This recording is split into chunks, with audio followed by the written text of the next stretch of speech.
do Brasil e do mundo. Jovem, dinâmico e com jornalismo de credibilidade. Rádio Café, na 101 FM. 7h34. Gente, o decreto 12.686 de 2025 está dando o que falar.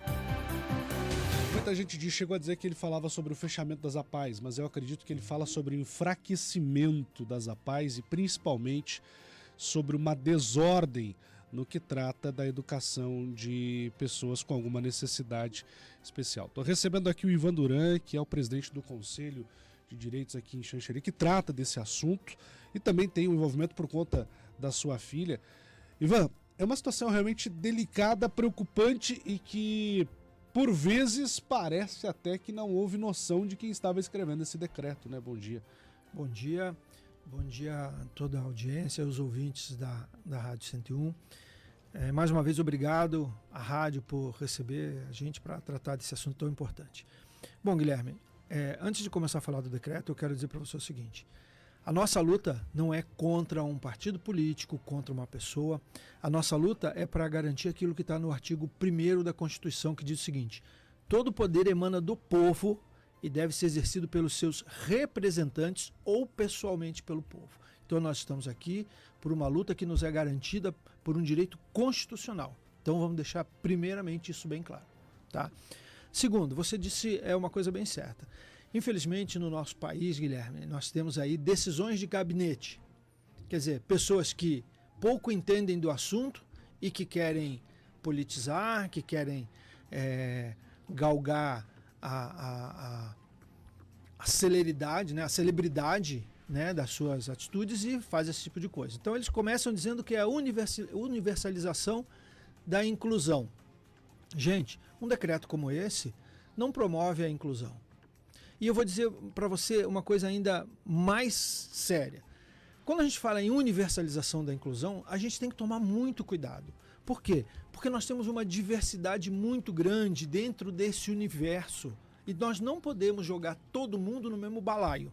Primeira coisa. Isso aí a gente tem que ter bem claro. Como você falou, eu sou pai de uma criança com deficiência e eu digo isso porque eu sinto isso na pele todos os dias.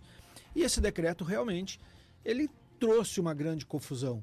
E sim, Guilherme, ele vai enfraquecer consideravelmente o trabalho que é realizado pelas APAES, pelas associações pestalozes e por tantas outras que estão aí há muitos e muitos anos colaborando com o poder público, exercendo um papel fundamental, porque eu vou te dizer, olha, a nossa APAE aqui de Xanxerê tem 213 assistidos. 80% deles são crianças. Já pensou jogar todas essas pessoas que estão na APAE, porque quem está na APAE é porque não teve condição de ir para o ensino regular.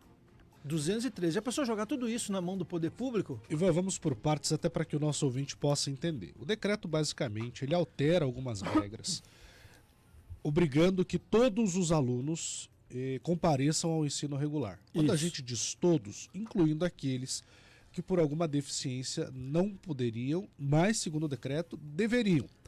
Agora a pergunta e para também ajudar a população a entender esse imbróglio todo, é como que uma pessoa com deficiência vai ser assistida no ensino regular? Pois é. Então, olha só, eu destaquei aqui os 3 pontos principais desse decreto. Primeira coisa, nos artigos 1 e 2 do decreto, ele fala da universalização da educação especial, da inclusão.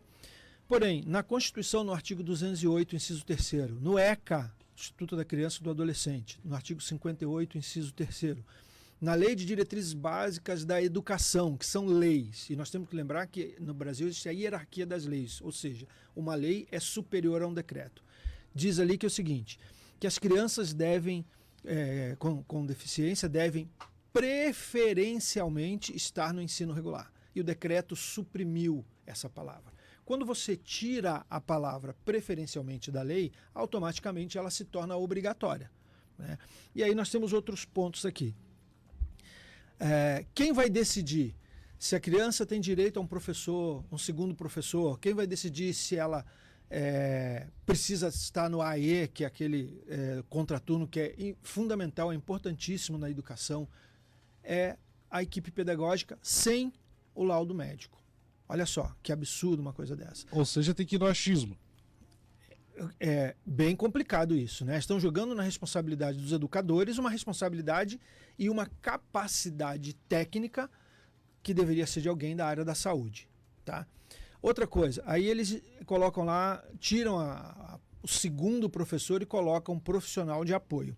E aí aqui diz assim, ó, no artigo 14º, ao profissional do apoio escolar compete atuar em consonância com o programa de atendimento educacional especializado, na locomoção, no acesso, na participação do estudante em todos os espaços e atividades pedagógicas, na higiene, na alimentação, guardado o respeito ao corpo, à privacidade, ao tempo e às escolhas dos estudantes, na interação social e na comunicação a partir do reconhecimento de diferentes formas de expressão dos estudantes, na utilização de eventuais tecnologias assistivas e recursos auxiliares desenvolvidos pelo AE. O profissional deverá atuar em todas as atividades escolares e deverá reportar-se à equipe pedagógica. Tá? Aí ainda no parágrafo 2º diz assim, a oferta do profissional de apoio independe de resultado diagnóstico de laudo médico. Né?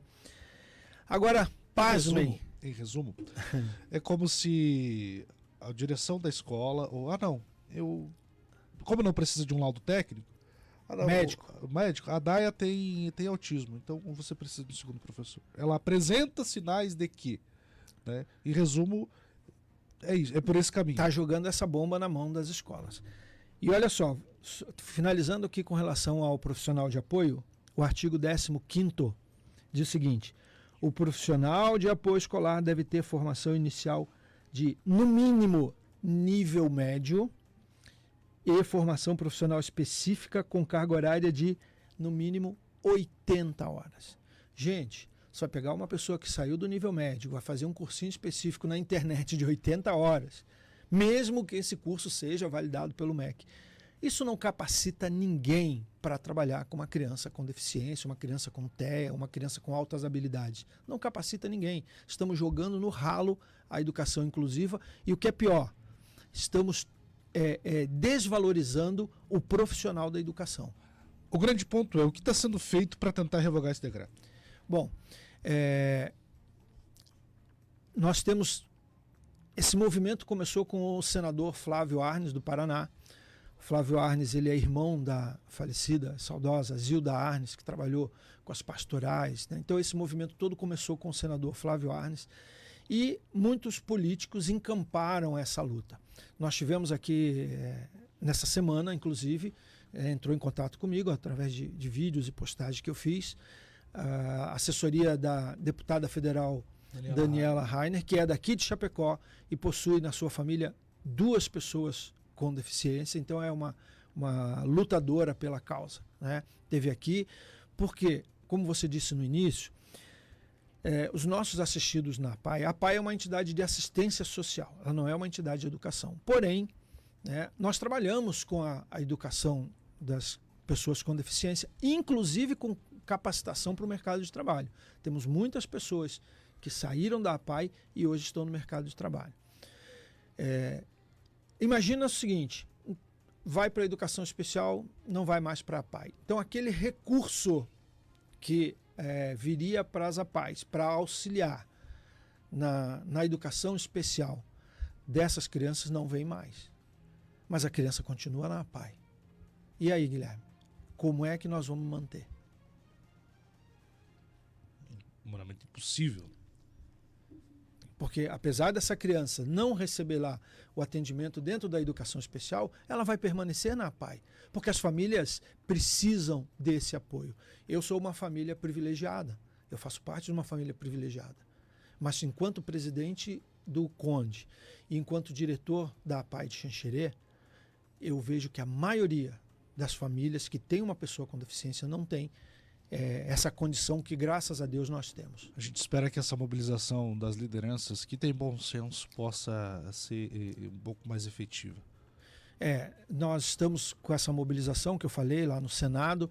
A deputada Daniela Rainer já tá mandando uma proposta, reescrevendo o decreto, né? O pessoal do seu gabinete já tem o PDL 291, que ela também está apresentando, que propõe uma alteração nesse decreto, e vamos aguardar que realmente que haja o bom senso. Tá certo.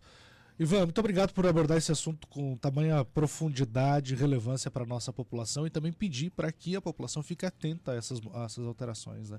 É isso aí, pessoal. Vamos acompanhar, vamos entender o papel das APAES, vamos entender o papel da educação especial, vamos entender que nós não podemos sobrecarregar mais ainda a educação, que isso vai trazer um prejuízo muito grande para a população. Nós conversamos com o Ivan Duran, presidente do CONDE, ele também é diretor da APAE, falando sobre o decreto 12686, que infelizmente enfraquece a atuação das APAES no país. A gente segue acompanhando essa situação. São 7h45, junto com a gente Brasão, preço baixo ainda mais baixo, muita promoção no Brasão. Hoje tem sorteio do carrinho maluco.